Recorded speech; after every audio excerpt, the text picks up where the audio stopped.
Hello everyone, welcome back. आज के इस वीडियो में हम लोग जानेंगे सुप्रीम कोर्ट के एक बहुत ही इंपॉर्टेंट जजमेंट के बारे में। तो वीडियो में बने रहिएगा क्योंकि ये जजमेंट आपके लिए बहुत ज़्यादा इंपॉर्टेंट होने वाला है। तो चलिए वीडियो को शुरू करते हैं।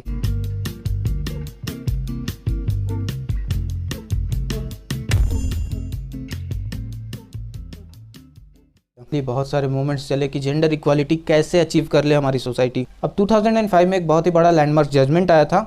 हिंदू अनडिवाइडेड फैमिली में जो भी डॉटर्स होंगी वो उसके एंसेस्ट्रल प्रॉपर्टी के, मतलब कि उस फैमिली के जो प्रॉपर्टी होती है उस प्रॉपर्टी की इक्वल को पार्टनर होंगी as the sons and daughters दोनों को पार्टनर्स के राइट्स मिलेंगे। ये चीज़ों पे लॉ कब बना? तो 2005 में। मगर उस समय से ये लॉ बहुत ही वेग था। उसके बाद देखा क्या जाने लगा कि हमारे देश में जगह जगह पर जहाँ पर भी केसेस होते थे उनमें जो जजमेंट्स आते थे वो जजमेंट्स अलग अलग आते थे, क्योंकि उनका इंटरप्रिटेशन अलग अलग तरीक़ों से होता था। सुप्रीम कोर्ट का एक बहुत ही इम्पॉर्टेंट काम है, वो है इंटरप्रिटेशन ऑफ लॉज को इंटरप्रेट करना और ज़रूरत पड़े तो उनमें चेंजेस भी ले आना। तो सुप्रीम कोर्ट ने इसमें ऐसा कौन सा काम किया, ऐसा कौन सा स्टेप लिया जिसके कारण से जेंडर इक्वालिटी की ओर हम लोग थोड़े से और ज़्यादा बढ़ गए, इसमें कुछ चेंजेस आ गए। अब सब लोग सोच रहे होंगे 2005 में बहुत ही अच्छा फैसला था कि गर्ल्स को भी सेम बॉयज़ के जैसा सिमिलर को पार्टनर राइट्स मिलेगा, सन्स डॉटर्स इक्वल होंगे।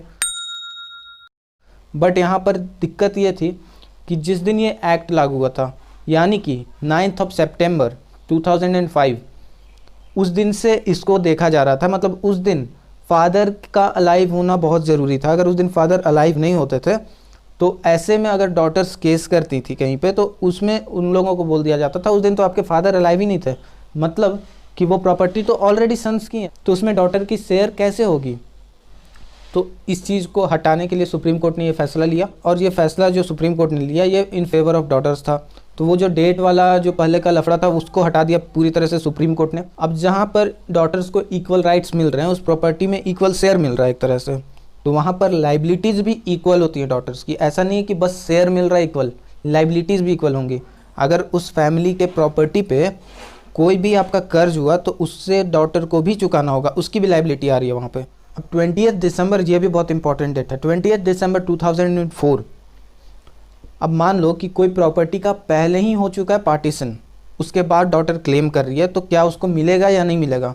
तो इसका सिंपल सटीक जवाब यही होगा कि 28 दिसंबर 2004 अगर उसके पहले उस प्रॉपर्टी का डिवीज़न हो गया है, उसे बांट दिया गया है और वो चीज़ रजिस्टर्ड है, कोर्ट से उस चीज़ को डिक्री मिल चुकी है या फिर उसे रजिस्टर करा लिया गया, तब उस पर डॉटर्स अपना हक नहीं मांग सकती हैं। बट अगर इस डेट 20 दिसंबर 2004 उसके बाद में हो रहा है कुछ, तो वो वैलिड नहीं होगा, क्योंकि डॉटर्स को ले करके चलना होगा।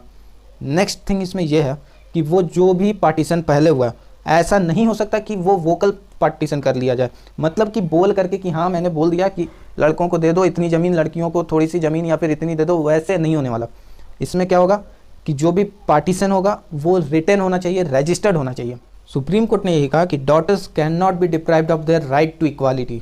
अब 2005 के अमेंडमेंट के बाद लोगों ने बोलना तो शुरू कर दिया था कि हाँ अब इक्वल राइट्स मिल गए हैं, प्रॉपर्टी में इक्वल राइट्स मिल गए हैं। बट 2020 में सुप्रीम कोर्ट के जजमेंट के बाद ही लोगों को ये पता चल रहा है कि वो जो 2005 का अमेंडमेंट था उसने कितने डिस्प्यूट्स को सामने लाकर खड़ा कर दिया था। उसमें भी बहुत सारे डिस्प्यूट्स हो जा रहे थे, बहुत सारे केसेस हो जा रहे थे, जिसमें कि जजमेंट दे पाना बहुत मुश्किल हो रहा था। अब सुप्रीम कोर्ट ने यह भी कहा कि जो भी कोर्ट्स हैं जिनके पास इस तरह के केसेस पेंडिंग हैं, वो सारे कोर्ट्स इन सारे केसेस को रफा दफा करें, मतलब कि इनको सुलझा दें, सॉर्ट आउट करें, फिनिश करें, डिस्पोज कर दें, ताकि इन सारी प्रॉब्लम्स को और झेलना ना पड़े। क्लियर कट अब सुप्रीम कोर्ट ने बोल दिया है कि डेट से कोई फ़र्क नहीं पड़ता जब वहाँ पे बात आ रही है जेंडर इक्वालिटी की।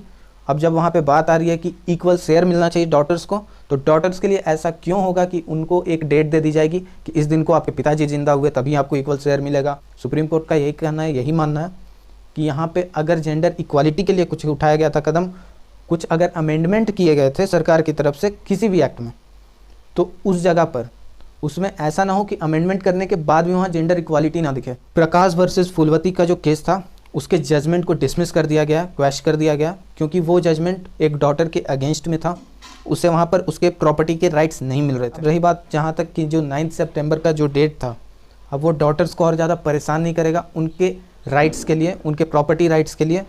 ये डेट हटा दी गई है सुप्रीम कोर्ट की ही तरफ से, अब इस डेट के बिना पे उनसे उनका हक नहीं छीना जा सकता है।